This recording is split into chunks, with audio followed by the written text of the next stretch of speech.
Live from New York City, it's the Wendy Williams Show. Today, Wendy's got you covered with today's hottest topics. And another wild hot talk panel takes on this week's biggest headlines. Plus, Wendy gets up close and personal with some amazing endangered animals. Now, here's Wendy!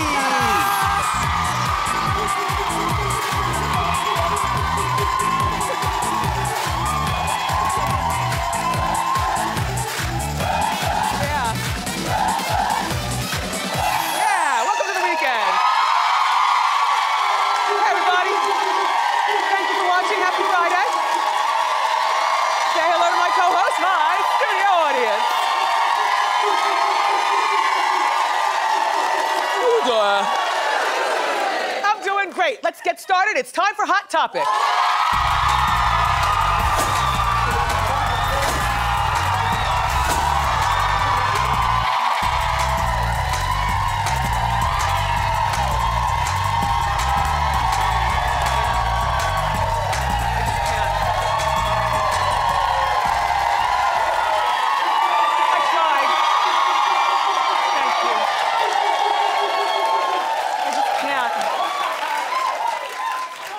Day 2 of the broken pinky toe. I tried, but the show, my shoes go into such points. Anyway, I'm glad to be comfortable. How are you? Excellent. So, apparently, they're saying that there's trouble in paradise for Nicole Richie and Joel Madden. I know, you never hear anything about it. As a matter of fact, Nicole just finished hooking up Cameron Diaz with Joel's twin, and now they're married, so it's like the four of them married and happy, I'm thinking. Well, Nicole is 33 and hasn't been fun since The Simple Life. Do you watch her show on, clap if you've ever seen, she has a reality show. Oh, 3 of you. Well, it's been renewed for another season, so you're happy to know that, yeah. Anyway, so Nicole is 33 and Joel is 36, and they've been together for 8 years, married for about 4 years, okay, but together for 8 years. And reportedly, they've been fighting about everything and are only staying together for the kids. They're too young to suffer like that. Now, the word is that he, among the other things that they fight about, he says that she is too bossy and controlling when she doesn't get her way. But don't you learn that about somebody 8 years ago when you start dating them? I mean, if you've been together for 8 years and only married for 4, then you had 4 years to figure out whether, and there's nothing wrong with being bossy and controlling, it's just that you have to figure out whether this is something you can put up with. And then the other thing, one thing that she complains about is that he is a judge on The Voice Australia. And I checked with Siri. And Siri says that Australia is 17-hour time difference. They say that they're barely together, unlike regular couples. So then what's the problem? I'm trying to figure this out. You know? Win, rich Hollywood people, win. Try living in Jersey and sleeping with the same person every night, or in Queens or Long Island or Houston or whatever, like us normal married people do. You know what I'm saying? Try getting a backbone and fight it out. You gotta be kidding me. I mean, I just feel like I always tell you, marriage isn't for everybody, and divorce is there for a reason. And I totally believe in divorce, but I also believe that if you go through the effort of getting married and having kids, then you need to put some effort into staying together and not just moving out so quickly. I mean, what could be the worst thing? Imagine if you fight with your husband, but he's gone for, 3 months at a time over in Australia. Really? And I don't mean really in a bad way, I mean really in a good way. It's like if your husband is a traveling salesman. You get your free time at home, and he gets his time out on the road to be away from you. So when you do both get back together, if one person is bossy or the other person always leaves the tie off the bread so the bread gets stale, like little things in relationships sometimes get under our nails, but I just feel like it's not just rich Hollywood people, it's just marriage in general these days. People are so willing to throw it away quickly as opposed to fight it out. It's too bad.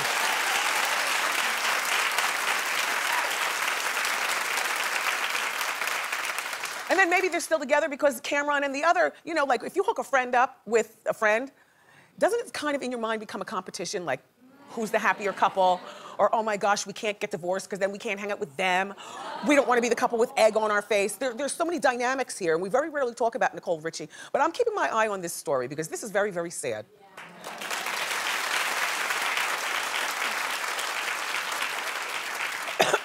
Vivica Fox, I love you. But I hate this idea. You are above this. You are Oscar. For goodness sakes, you are in Pulp Fiction.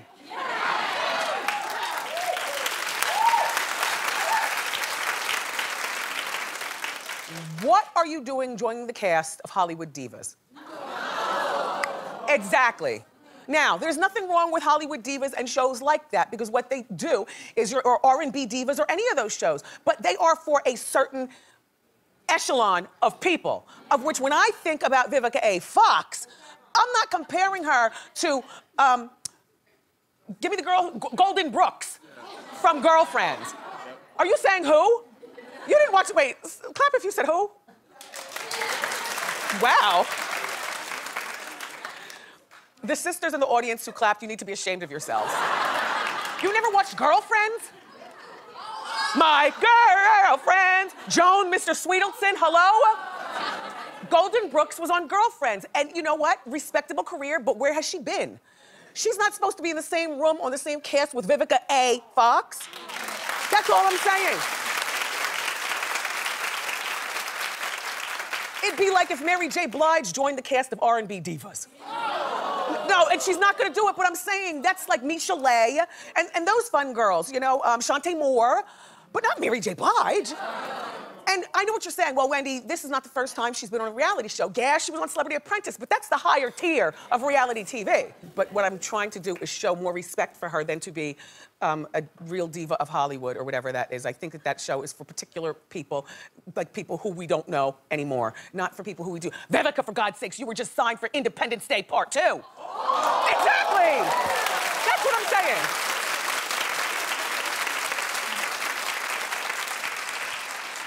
Vivica, you can do better. This is a low move for your career. Clap if you agree. Oh, I'm exhausted. So Ashton Kutcher was involved with a cheating scandal with his ex-wife Demi Moore. No, this is back in the day. Okay, what had happened was, when Ashton was involved with Demi, Ashton stepped out on Demi with a younger, more available woman. And that was one of the reasons, they say, that Ashton and Demi's marriage started to spiral out of control and eventually they got a divorce. But in a recent interview, the actor Scott Eastwood, you know, the son of the... Oh.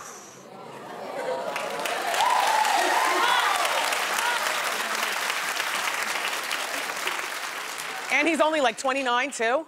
He looks older than 29, that he needs to moisturize more. But he's only 29 years old. Anyway, he revealed during this interview that Ashton cheated on Demi with Scott's then girlfriend. And well, this just goes to show you the statute of limitation for cheatation never wears out. Now, you could be saying, well, if this was years ago, Scott, then why are you talking about it? And the reason why he's talking about it is because he's only human.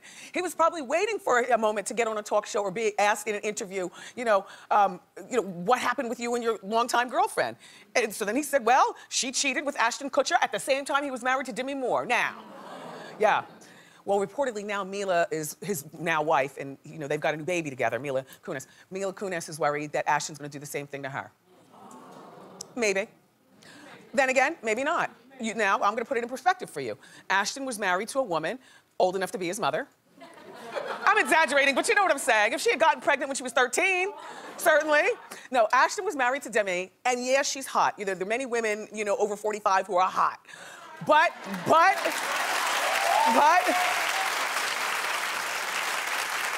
when we choose to get with a 31-year-old with no kids, we have to know that this relationship has a shelf life. Is that right? Okay. Every woman, though, and so he's married to this older woman, and sometimes over 45, if we're with a young man, we tend to want to run things. Even when we try to let him be the man, we always end up treating him like the son. It's not healthy. And so what that makes the young man want to do is go out and play with somebody his own age. Somebody who's not going to act like mom. You know? So and every woman, so maybe Ashton won't do this to Mila, but every woman always thinks that she's got something special and she's going to be the exception to the rule. And, Mila, all you can do is hope for the best, and we, along with you, will be watching Ashton to see what happens. What a mess. So, there are lots of juicy stories in the monthly magazines. You know I love a magazine. It's time for Wendy's Got You Covered. Hit it!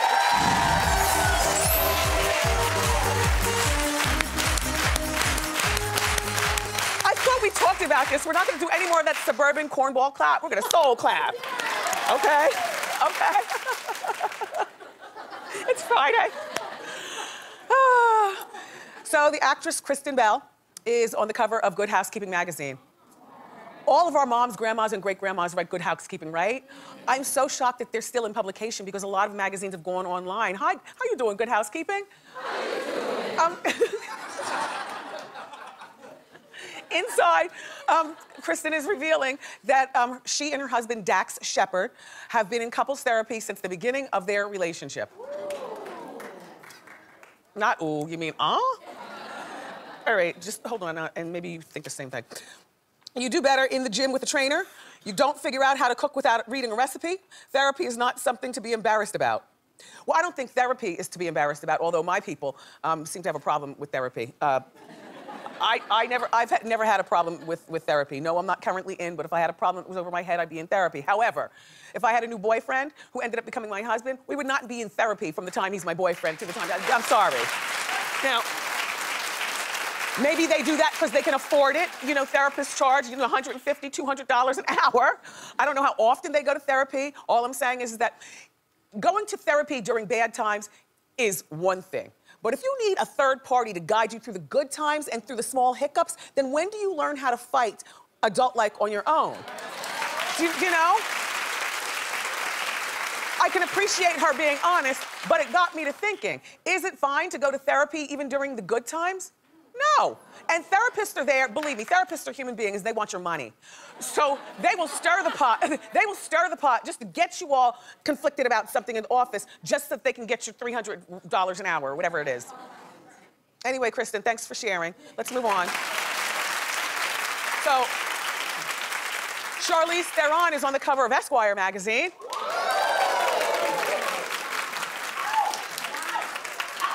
She looks like she just got out of bed, doesn't she? Anyway, she says her relationship with Sean Penn is successful because they were friends for 20 years. Well, I'm suspicious. No, wait, no, hold on. I'm suspicious. I'll read you the quote, and then I'll tell you why I'm suspicious that something might have happened back in the day. Charlize said, "It is nice to be in something where the friendship came first. I've never had that. There's a weight to the relationship already that I don't think you have when you're just meeting somebody and entering a relationship." Well, it seems nice to be friends first. The thing is that who are you people that can be friends with somebody for 20 years and then all of a sudden meet up with them and be in love? Like, I'm thinking, if that happened to me, it's because I was hot for you even 20 years ago. You understand what I'm saying? And 20 years ago, she says he was involved in a marriage and she was involved in some sort of relationship, so they couldn't get together. But at the 4th of July barbecue, when you see somebody, and you all might have partners and stuff, but you get the look and you blink 25 times. You know what I mean? And then you might even hook up with that person sometime or a few times over the 20 years. I don't know, I just get to, like, a lot of times during Ask Wendy, people will say, I reconnected, I have a crush on my friend and we've been friends for 5 years. I'm like, how do you not exercise the crushation? I mean, even if you get rejected, that's part of wanting to fall in love, because you fall. Sometimes you bump your head and get rejected, and sometimes it works out. Anyway, do you think maybe they hooked up prior to,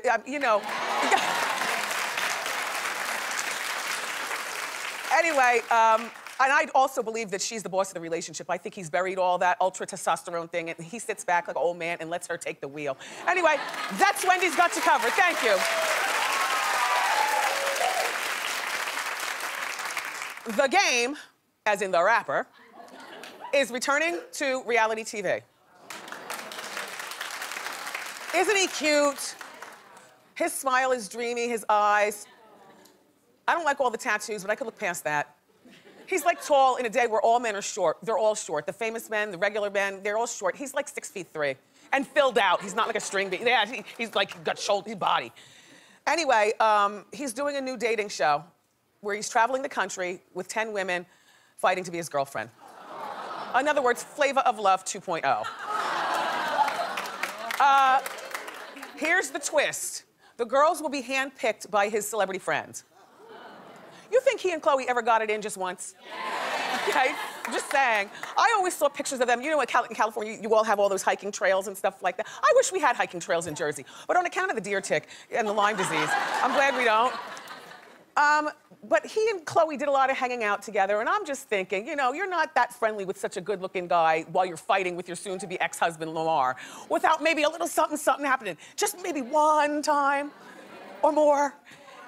More, she said more. Anyway, this particular show is not something that I'm interested in watching. Back when Flavor of Love was on, I was into fighting on reality TV and stuff. And it's not that I've classed up, because I have no class. But it's that my reality TV watching has really changed a lot. I don't care about wig pulling. I mean, I know I talk about it because it sounds funny. Wig pulling, jumping across conference room tables, calling each other biatch, you know. I don't care. Like, I still like reality TV, but you know what my shows are? Like, I love Botched on E. I love the Braxtons. I like Mary Mary. I like the R&B divas because they're not fighting. I like Millionaire Matchmaker. I like $1 Million Listing with all the real estate and stuff. Those are my kind of reality shows. Like the wig pulling and stuff, not so much. My taste is elevated, which is odd. Anyway, She's Got Game is the name of the show. Like, if you would like to watch, it premieres in the summer on VH1.